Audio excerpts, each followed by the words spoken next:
In this lesson, we're going to talk about performing operations with radicals, so specifically addition, subtraction, multiplication. So let's start by looking at some addition problems. To add radicals, the idea is we can combine like radicals. It's a lot like combining like terms. So if you think back to if you had the problem 3x plus 4x, you would add the coefficients, and that would give you 7x. So if I had 3 root 2 plus 4 root 2, I have the exact same radical, so I add the coefficients, and I get 7 root 2. We can only combine like radicals if the radicals aren't the same. We can't add them together. So let's take a look at example 1a. My like radicals are the 4 root 5 and the 6 root 5. To add those, I add the coefficients. That gives me 10 root 5. And then I still have this minus 3 root 2. Those are not like radicals. We can't combine them. Now, if we look at example B, at first glance, it looks like we don't have any like radicals. All of the square roots are different. However, we can simplify first and then see if we can combine anything. So I know that 18 is 9 times 2. And 9 is a perfect square, so we can bring that out front. So now we've got 2, square root of 9 is 3, and the other 2 stays inside the radical. So that first expression turns into a 6 root 2. All right, now we've got a minus 3 root 50, but 50 is 25 times 2. 25 is my perfect square, so now this is a minus 3 Square root of 25 is 5, so 3 times 5 root 2.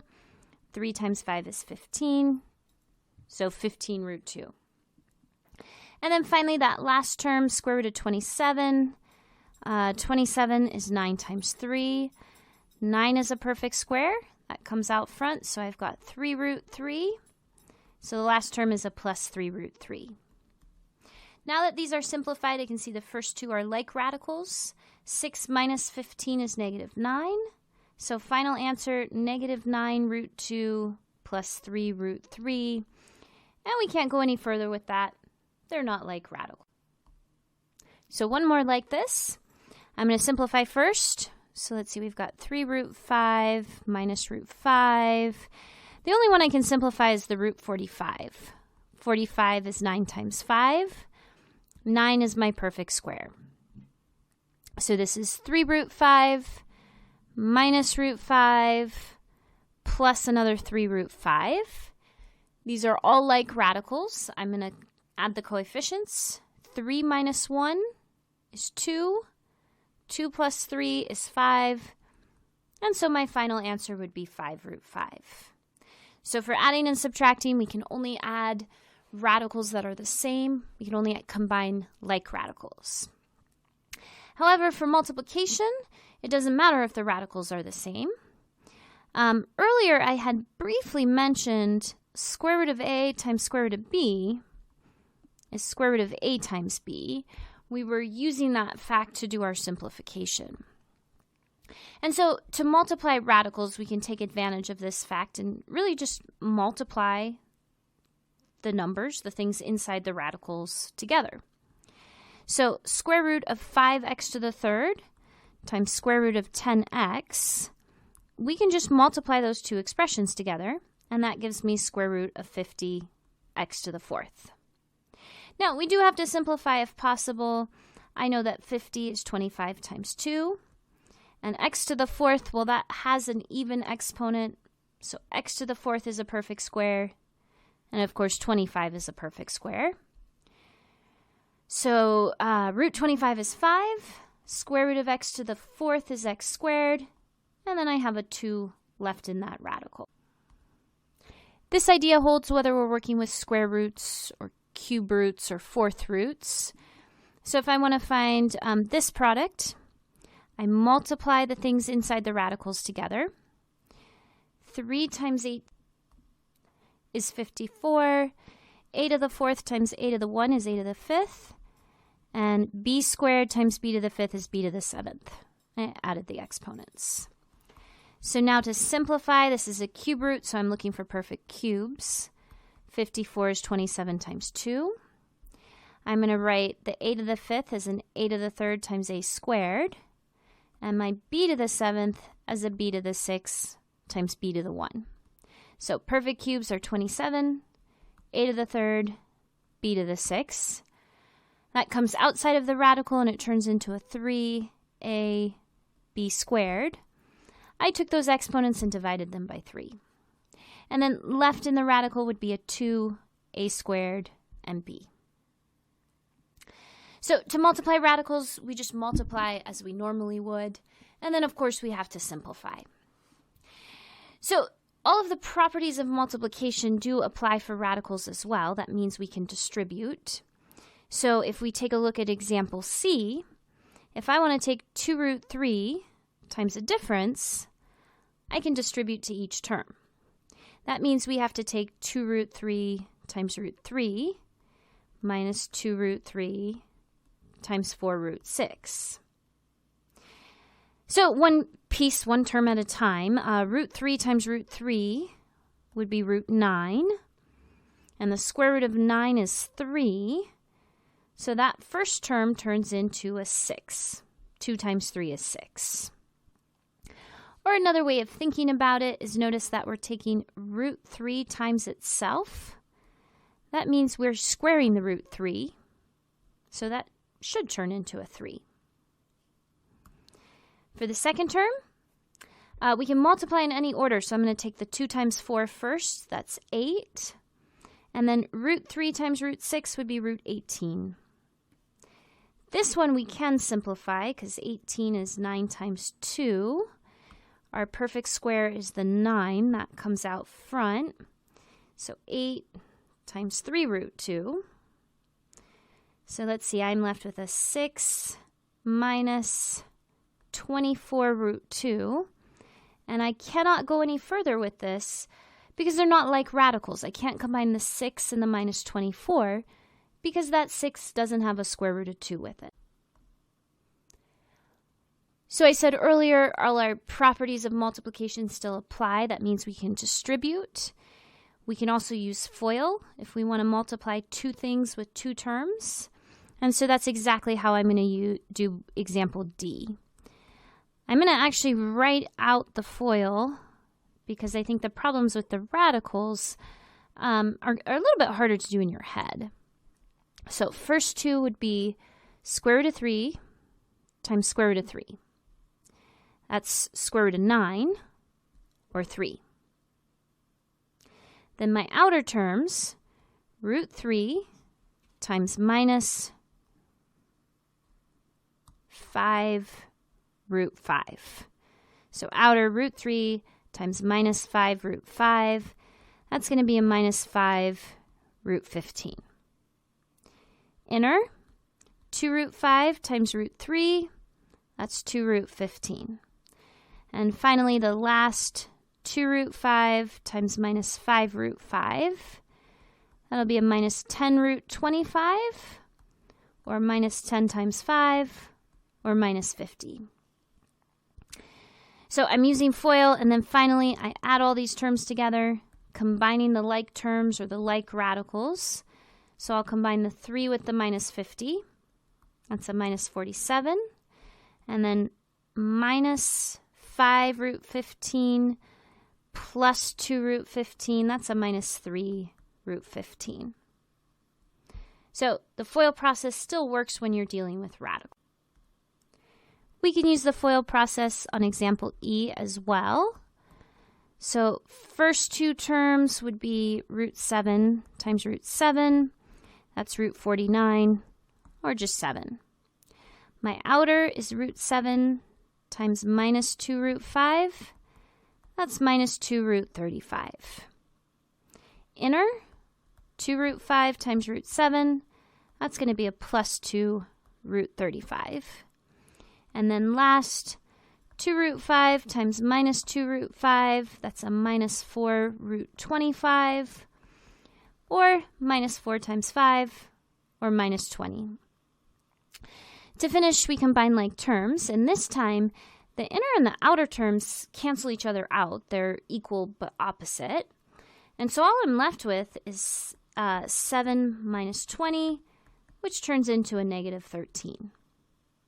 Now, the FOIL process was a great way of doing this problem.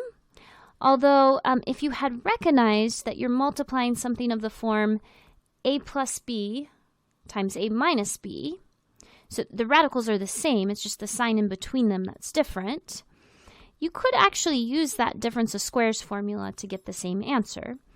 You could say you're going to get whatever root 7 squared is minus 2 root 5 squared, and that will give you the exact same answer.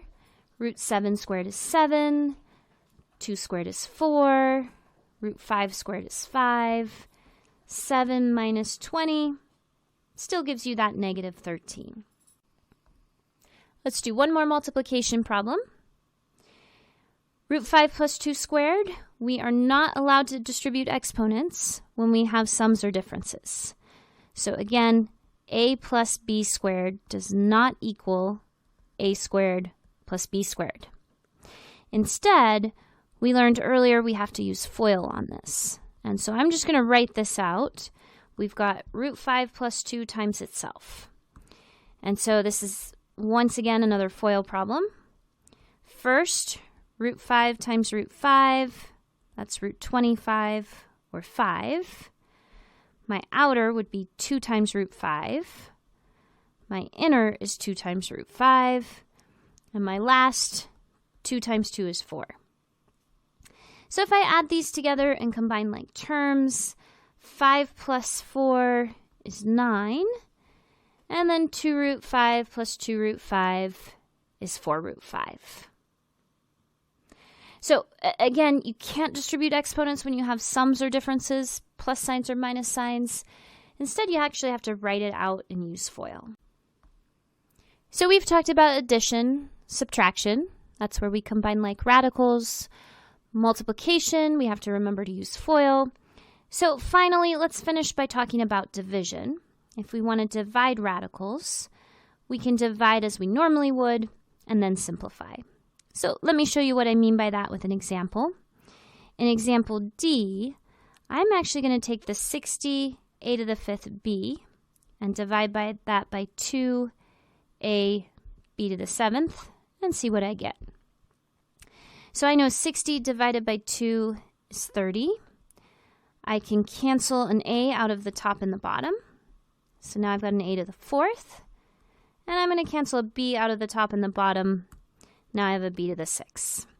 So I'm left with 30 a to the 4th on the top and just a b to the 6th on the bottom.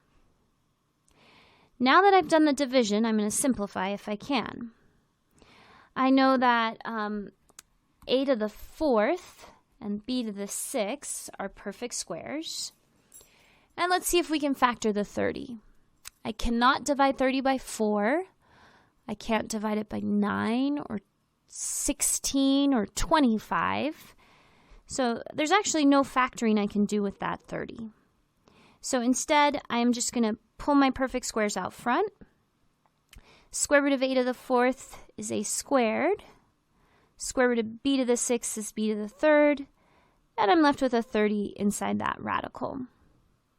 One thing I want you to notice here is the b to the 6th was on the bottom. And so when I simplify, when I take the square root of it, it stays on the bottom. We can do the same thing with cube roots or fourth roots. So I'll divide first. 80 divided by 5 is 16. I'm going to divide or cancel out an a squared, so I have an a to the 5th left over. And I'll cancel a b out of the top and the bottom. So I've got a b to the 3rd on the bottom. So let's see, let's rewrite. We're left with a 16 and an a to the 5th on the top and just a b to the 3rd on the bottom. So this is a cube root. I'm looking for perfect cubes. I know 16 is 8 times 2. I'm going to write that a to the 5th as an a to the 3rd times a squared. And then b to the 3rd, that's already a perfect cube. So 8, a to the 3rd, b to the 3rd, those are my perfect cubes. Everything else stays in the radical. So that means I have a 2, an A, and a B outside of the radical. Again, notice the B's on the bottom. And then inside the radical, I'm left with a 2 and an A squared. Finally, there's one more operation I want you to know how to do, and that is a kind of special way of dealing with division. It's called rationalizing the denominator. That word rationalize just means get rid of radicals in the denominator. So frequently, it's considered kind of bad form to have a square root in a denominator. So for example, if I have 1 over square root of 3, I don't want that square root in the denominator. And so there's a little trick I'm going to do. I am going to multiply top and bottom by square root of 3 and see what happens. 1 times square root of 3 is square root of 3. And then root 3 times root 3 turns into a root 9. But 9 is a perfect square. Square root of 9 is 3. So 1 divided by square root of 3 is the same thing as root 3 over 3. I have rationalized the denominator. There's no longer a square root in the denominator. We can do the exact same thing with part B. Before I get started, though, I'm going to think of this as root 3 divided by root 5. And then to get rid of the radical in the denominator, I'm going to multiply top and bottom by root 5. That gives me a root 15 on the top. And this time I'm not going to write down that intermediate step. I think I've done it enough times to recognize that when you take a square root and you multiply it by itself, it actually gets rid of the square root. So root 5 times root 5 is 5, and that's going to be my final answer. All right, I know there's a lot of information in this section. We talked about all the different operations with radicals. Let me know, or you're always welcome to talk to any of the tutors in the math lab if you have any questions.